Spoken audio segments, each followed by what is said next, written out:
Well, the producers, Tony Thomas and Paul Youngerwit, said they wanted to do it the following season. And who was I to tell them that they couldn't do it? I welcomed the idea. I really wanted to. And besides, Soap wasn't a hit.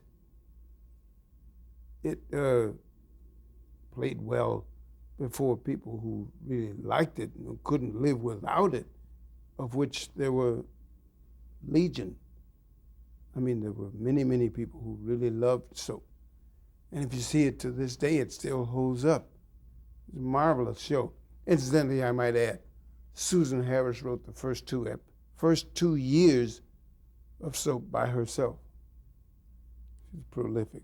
Now, what was the premise? What was going to be the premise of Benson when it was spun off?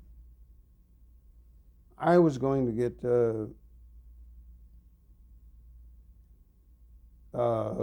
Jessica had a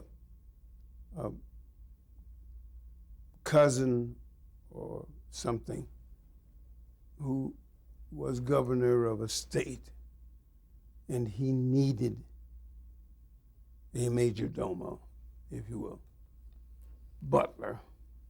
So I went to the governor's house and began work on that. Well, we had to, I think, of necessity, we had to soften the character a bit. On Soap, he'd been outrageous. I mean, he'd really, done outrageous things. I incidentally think that Benson on Soap I enjoyed more than Benson on Benson, although I like the money on Benson better. But we had to change him in the sense that we had to soften him a bit. Since he was going to be the lead character, there had to be some edges taken off. And that in that sort of way.